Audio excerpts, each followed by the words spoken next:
Thrissur Kunnamkulam കാട്ടക്കാമ്പലിൽ DYFI പ്രവർത്തകനെ വീട് കയറി ആക്രമിച്ചു. സ്രായൽ കടവ് സ്വദേശി സഞ്ജയിനാണ് പരുക്കേറ്റത്. ചിറയങ്ങാട് സ്വദേശികളായ 3 BJP പ്രവർത്തകരെ പോലീസ് കസ്റ്റഡിയിലെടുത്തിട്ടുണ്ട്. ശ്രീജിത്ത് ശ്രീകുമാരൻ ചേരുന്നു തൃശൂരിൽ നിന്ന്. ശ്രീജിത്ത്, എന്താണ് സംഭവിച്ചത്? പ്രവിധ, തെരഞ്ഞെടുപ്പുമായി ബന്ധപ്പെട്ട സംഘർഷമാണ് ഈ ഒരു ഘട്ടത്തിൽ ഉണ്ടായിരിക്കുന്നതെന്ന് നമുക്ക് നിസ്സംശയം പറയാം. ഇന്ന് ഉച്ചയോടുകൂടിയാണ് ഈ ഒരു പ്രശ്നങ്ങളുടെ തുടക്കമെന്ന് പറയുന്നു. വൈകിട്ടോടുകൂടി ഈ സഞ്ജയുടെ വീട്ടിലേക്ക് BJP പ്രവർത്തകർ ഇരച്ചെത്തുകയായിരുന്നു. ഇവരുടെ കയ്യിൽ ഇരുമ്പുവടി അടക്കമുള്ള മാരകായുധങ്ങൾ ഉണ്ട് എന്ന് പറയുന്നു. ശരീരത്തിൽ കാര്യമായ രീതിയിലുള്ള പരുക്ക് ഈ 19-കാരന് ഏറ്റിട്ടുണ്ട്. എന്തായാലും 3 BJP പ്രവർത്തകരെയാണ് കസ്റ്റഡിയിലെടുത്തിരിക്കുന്നത്.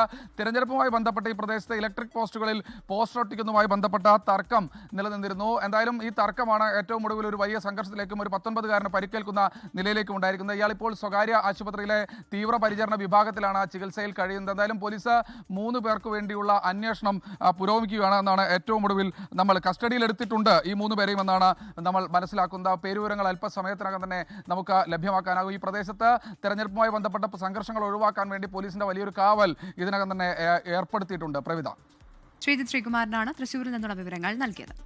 ലോകത്തെവിടെയായാലും ഏത് സമയത്തും 24 വാർത്തകളും ഓഗ്മെന്റഡ് റിയാലിറ്റി പാക്കേജുകളും എക്സ്പ്ലെയിനറുകളും വിശദമായി കാണാൻ ഞങ്ങളുടെ YouTube ചാനൽ നിങ്ങൾക്ക് സബ്സ്ക്രൈബ് ചെയ്യാം.